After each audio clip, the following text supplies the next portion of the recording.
Hello to all those Ask Zuck viewers out there, and welcome to today's session. As you can see, my background has changed completely and I'm out of the bakkie, and the big reason for that is we're hard at work here in Mokopane. We're opening up an Alzu branch here, so please hear why the old Van Niekerk Voere. If you're in the area and you want to come meet me or the team, you're more than welcome to come and pop in and meet us all and come and see what we're doing here. It's going to be exciting. But now let's kick off tonight, and of course our subject tonight is a focus on worms. How do we treat worms? How do we work with them? How do we prevent them? And that's very important because worms have a very big influence on your production of your ruminants. Especially, that's what we're looking at today, is especially our ruminants, our sheep, our goats and our cattle. The big thing with our ruminants and worms is, remember, those worms that's in the digestive system, they are going to take either one of two things from your animal.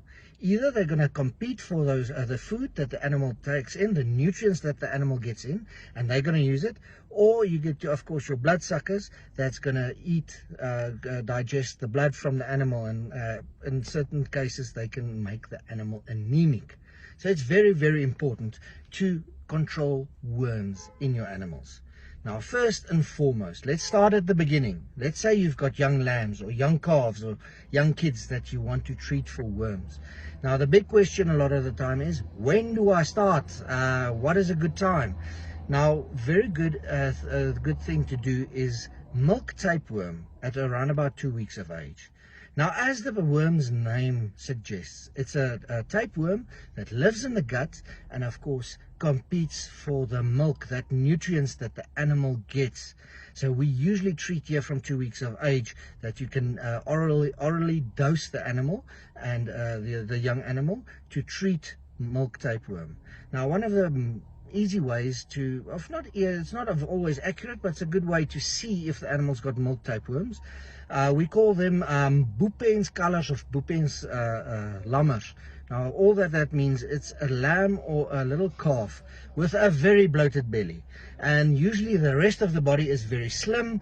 It's maar, it doesn't look well fed, and of course it looks like you brushed it with a steel wool brush. The hair is all over the place. It's hard. It's not a nice animal to handle and touch, and that's usually one of the indicators for milk tapeworm. So check your young animals and make sure you treat them for milk tapeworm as soon as 2 weeks of age. So watch out for that one. Now, when it comes to your adult animals, worms doesn't, well, if I can say it like this, doesn't give as much a challenge to the animal system, but we need to be aware of them and treat them wisely. So yes, we've got broad spectrum deworming for our roundworms, our tapeworms, everything. But the big thing is we need to know when to treat the animal.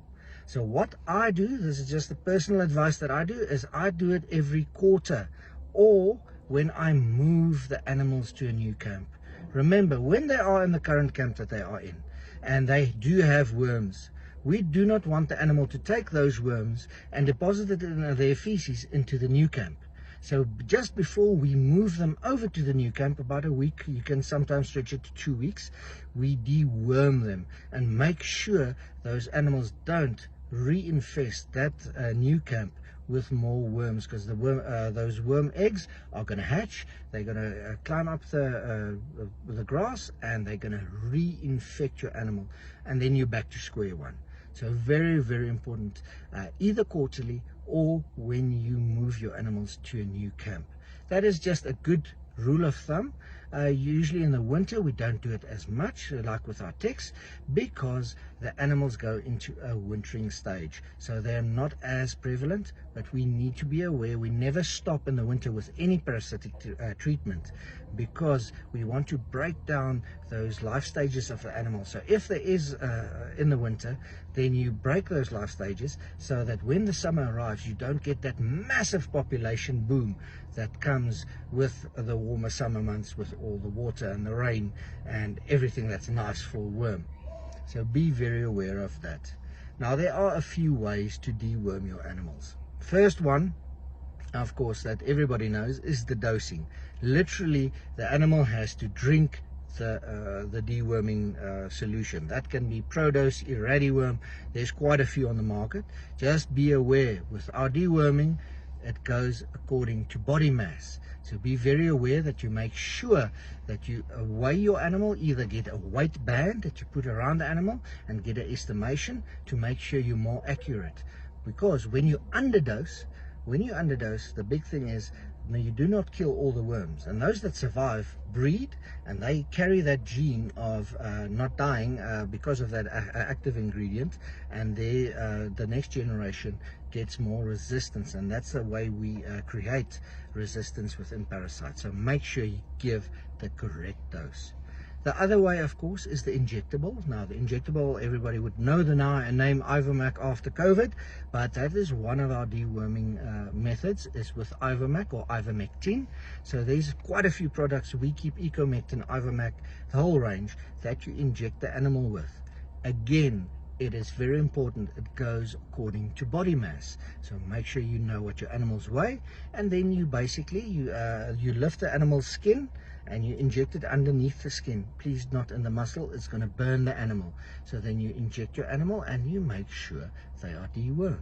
And that is plain, short and simple. We do not need to overcomplicate things, and just make sure you do your deworming. Do not skip on it, do not skimp on it, and be accurate when it comes down for deworming.